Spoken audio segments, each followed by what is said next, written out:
direction. On the horizon, sailors aboard the brig Dei Gratia spot a vessel adrift. At first, it seems like an ordinary merchant ship riding the waves. But as they draw closer, dread creeps in. No one answers their hails. The sails hang tattered, the wheel turns silently, and the ship rocks with the swell like a ghost upon the sea. This was the Mary Celeste. Her cargo intact, her provisions untouched, her lifeboat missing. But her captain, his wife and daughter, and every crew member had vanished without a trace. What happened aboard the Mary Celeste? Mutiny? Piracy? A sudden disaster? Or something stranger beyond human understanding? Today on Famigraphic Show we dive into one of the greatest unsolved mysteries of the sea, the chilling case of the ghost ship Mary Celeste. On December 4, 1872, a startling discovery was made in the middle of the Atlantic Ocean. The Canadian brigantine Dei Gratia had spotted an American merchant vessel sailing erratically under partial sail, the Mary Celeste, and sent a boarding party to investigate. What they found was chilling. Mary Celeste was seaworthy but completely deserted. Her crew's belongings were undisturbed, her cargo of 1,700 barrels of alcohol was intact, and ample provisions remained on board. Yet not a single person was found. A missing lifeboat, a disassembled pump, and charts scattered about below decks were the only clues to this mystery. The last entry in Captain Benjamin S. on November 25th, Briggs's log was dated, but there was nothing after that. Since then, researchers and history buffs have been perplexed and enthralled about how and why a carefully equipped ship could be manned by nobody. The beginnings and final voyages of the Mary Celeste set the stage for this mystery. The ship was built in 1861 on Spencer's Island, Nova Scotia, as the brigantine Amazon. It had a long, uninteresting life before it was sold to American owners under the new name Mary Celeste in 1868.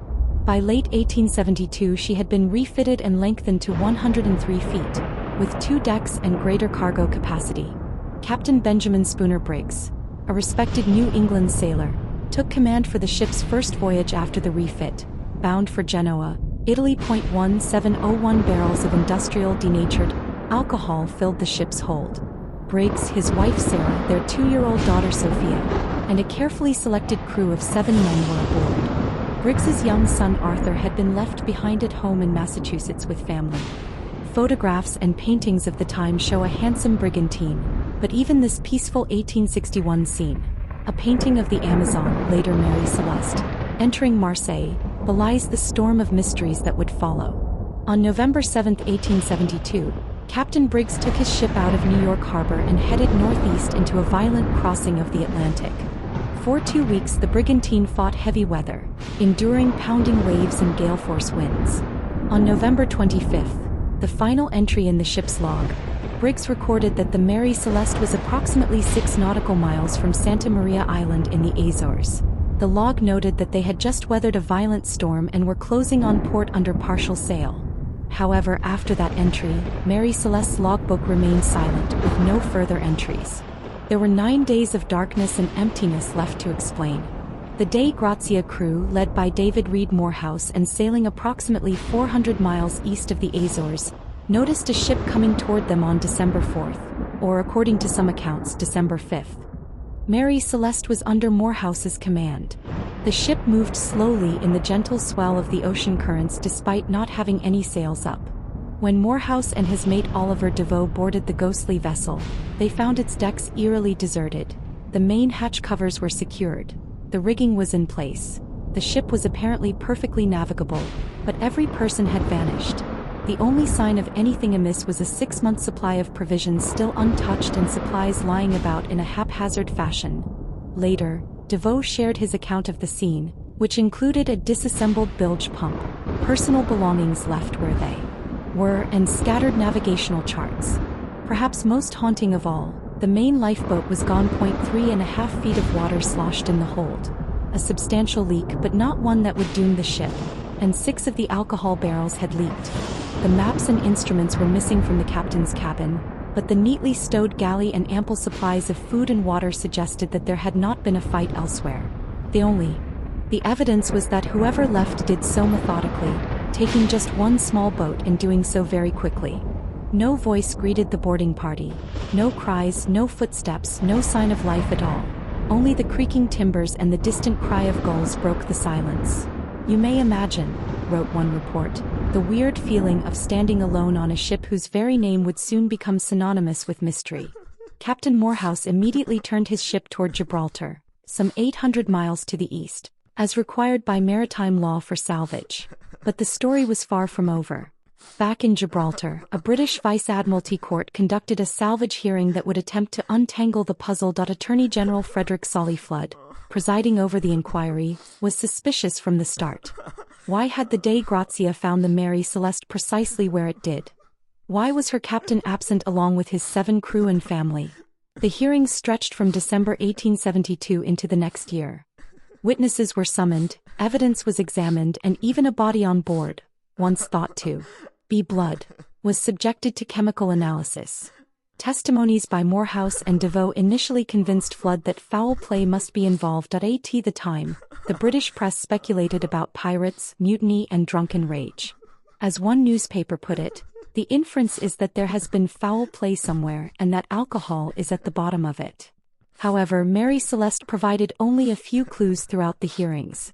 A team of surveyors noted ragged cuts on the ship's bow and possible stains on the captain's sword. But when experts finally examined these in the lab, the stains turned out to be merely rust-colored ocean residue, not blood.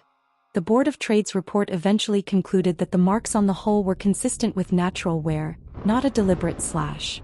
Even the upright discovery of an oil vial by investigator James Austin suggests that the vessel was not simply tossed by a storm. By late January, with no solid proof of crime, Flood's damning theories of murder and conspiracy began to unravel. He had even speculated that Briggs and Morehouse had conspired to claim a salvage reward, but no evidence emerged. In the end, on April 8, 1873, Chief Justice Cochrane handed down the salvage award. Just £1,700, or about 1/5 of the ship's insured value. For context, this was a far smaller sum than expected, reflecting the court's lingering doubts. The Mary Celeste was freed, her cargo delivered to Genoa, and the grateful Dei Gratia crew received their modest bounty. The official findings were elegantly succinct. No evidence of foul play had been found. The Mary Celeste had been abandoned as a result of a decision made by its own officers, and this was all that the court could confirm. In fact, Quartermaster Oliver DeVoe later penned a letter home stating that he was beyond exhausted following the ordeal of bringing the strange prize into port. "I can hardly tell what I am made of, but I do not care so long as I got in safe." He and his shipmates were glad for their share of salvage, but the missing souls of the Mary Celeste remained the only mystery not resolved. With no witnesses and no bodies to question, speculation about the ship's vanished crew ran wild. Over the decades, hundreds of theories have been proposed. Early on, sensational hypotheses ruled the headlines: sea monsters dragging sailors overboard, sweeping waterspouts, and even undersea earthquakes that might have frightened the crew into abandoning ships.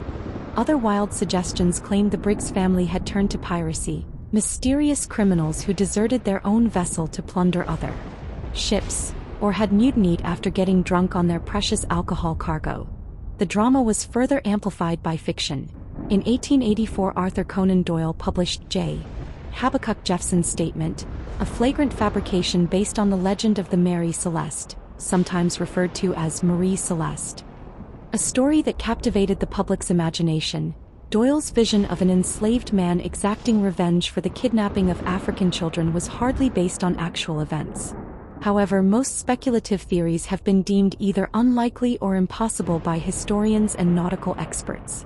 There was never a report of violence on board, and nothing was stolen, ruling out common motives like piracy or mutiny. The entire cargo of alcohol was still there. The crew's personal effects had been left behind. Not a single shot was fired at a submarine earthquake. The popular seaquake hypothesis would have left physical evidence on the hull, which was not found. Sea monsters and giant squids, beloved in later tall tales, left no trace on a sound wooden ship. Flood himself finally admitted there was no proof of a crime. By 1874, even the New York shipping press concluded that there was no new clue to be had. The case never has been and probably never will be satisfactorily explained. Modern investigators have focused on more plausible explanations. Frightening but mundane possibilities. One leading theory involves alcohol fumes. Over time, a few barrels, especially those made of porous red oak, had leaked their denatured spirits. It speculated that in the warm climate near the Azores, flammable alcohol vapors could have built up in the hold. One barrel might have been ignited by a sudden gust or spark, frightening the crew. Even a small explosion or fire could have convinced Captain Briggs that the ship was doomed. That if Briggs thought Mary Celeste was about to blow up or sink, he may have ordered everyone into the yawl as a precaution.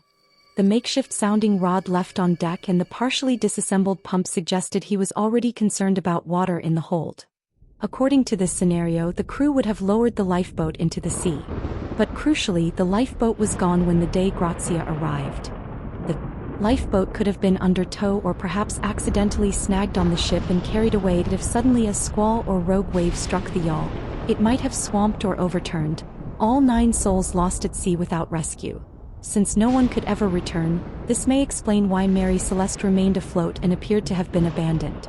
Another credible theory focuses on simple fear and equipment failure. The pump had become clogged with coal dust, making it ineffective at clearing bilge water.